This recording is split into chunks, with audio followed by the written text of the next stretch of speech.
The Ocean's Cool Air by Vincent Vena Cava.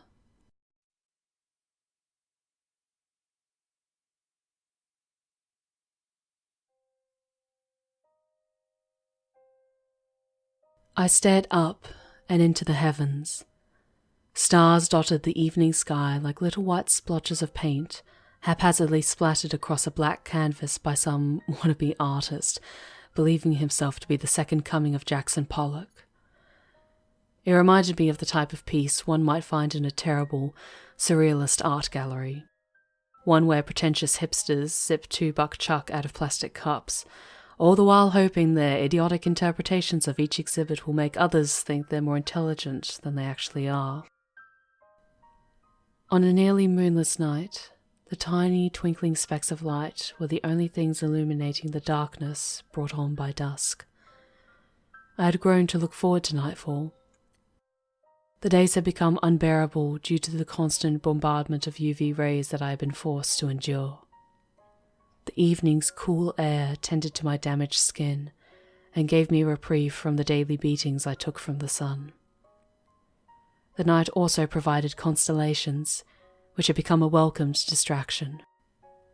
The stars told stories that helped me forget about the decrepit old lifeboat in the middle of the ocean that I was stranded in.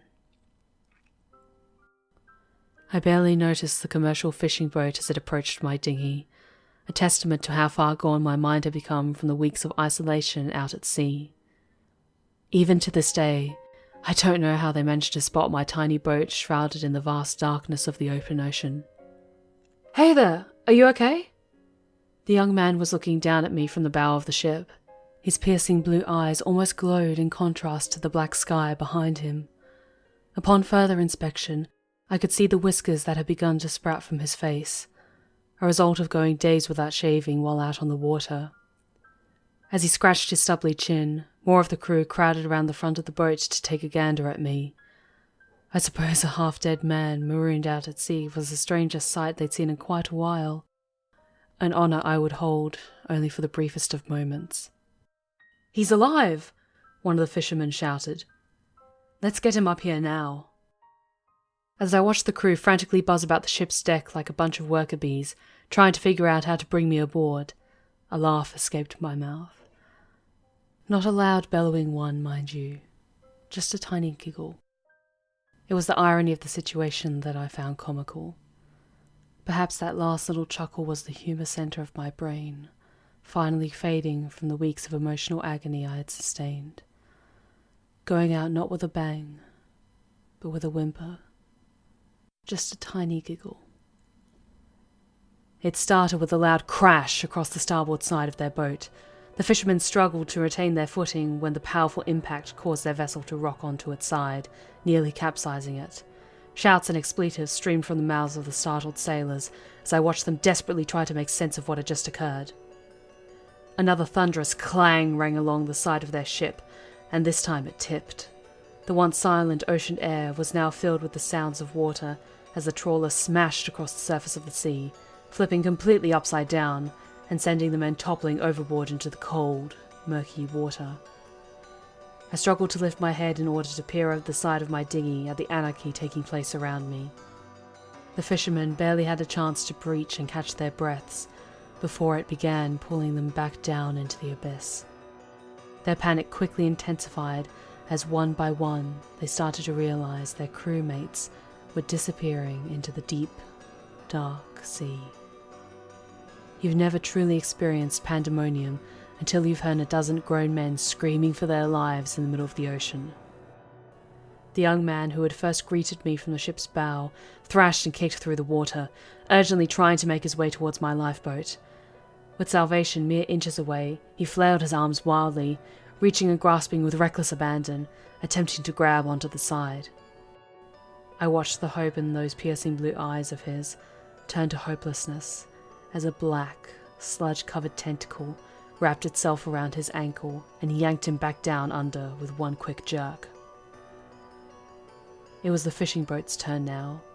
Still submerged, The sea beast easily crumpled the already twisted hunk of metal before sinking it down to the watery graveyard at the bottom of the briny deep.